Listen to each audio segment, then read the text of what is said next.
Hello and welcome to another one of my thoughts videos. In this one I want to expand on concept and look at a process that is foundational to all of our learning and creative endeavours. It's the process that we go through to gaining wisdom. Now it may sound a little bit like guru philosophy or something like that, but really it's foundational and simple processes that we go through in our normal everyday life, but very few of us are actually aware of it to actually put it into practice.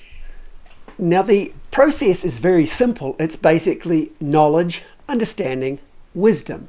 And even though it's a simple process, it's one that very few people actually put into practice. The first phase is knowledge, the gathering of information. That word basically to know something about a subject. An internet definition would be facts, information, and skills acquired through experience or education, theoretical or practical.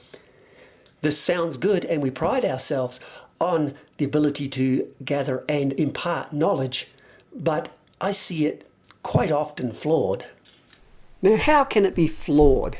Well, in essence, it's not, but in practice, it can be.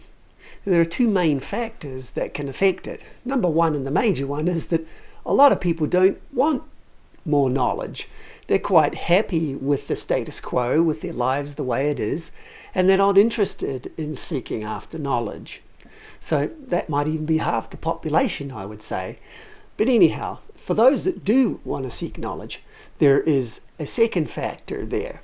That because they don't have the knowledge, there becomes an insidious sort of situation where those that have the knowledge are able to control and restrict, guide or whatever, the way and what you actually have access to.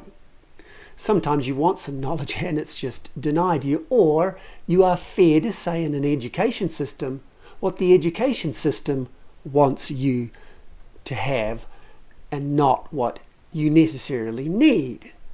So the first step of gaining knowledge, gathering data and gathering information, is the first and foremost step of what you do, which is, you'd think, a guarantee, but it's not.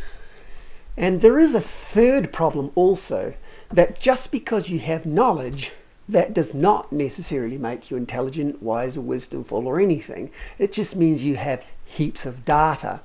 And that's where a lot of data gathering, the internet and research and stuff, think they're doing a good job because they've got lots of data. But that's only the first step. The second phase is to understand the knowledge that you have gathered, the data, to make sense of that data. Now, if relatively few people actually seek knowledge and gather knowledge and data, there are even less people who actually understand what they're gathering. A lot of people are diligently studying in institutes and educational systems and stuff, gathering knowledge, but relatively few of them actually understand what they're actually gathering. So it is essential as part of your creative endeavours is to gather the knowledge about what you're studying, but then to understand how it actually functions. And this is where concepts come in, where you can understand. You're gathering information which indicates a concept, and then you've got to understand the concepts so that you have a good understanding of it. And that's relatively difficult, and relatively few people actually achieve that. Although a good number, but relatively few. And the third phase is wisdom, applying the understanding of your knowledge. Wisdom, as I've said, is the application of the understanding of your knowledge. And that is actually relatively difficult to do, to know what is the best outcome once you understand the knowledge that you have gathered. Some things will work, some things won't, and there will also be a variety of possibilities for action that will have varying degrees of success. And so wisdom is applying that. The application of this understanding of the knowledge, once again, is a very difficult task, and relatively few, once again, of those relatively few who understand things, of the relatively few who actually seek knowledge, makes it a very small group of people who actually gain some sort of wisdom. This is the area that you really want to work on really hard, and it is, it's diminishing. Very few, actually, say half the population, want to seek knowledge. Then of those that actually understand, it might be half of those to a sufficient degree, and then a very small group of those who understand actually know how to apply it or figure out how to apply it properly. When you have gathered information and then understood concepts, the application of those concepts, the assembling of those Lego pieces into a new recipe, into a new thing, that is wisdom. And that's what you want to really work on. Understand those concepts, or gather the information about your concepts, understand those concepts and how they work, and then assembling them into something new in a creative way is wisdom. So those are the three areas that I'd like you to understand.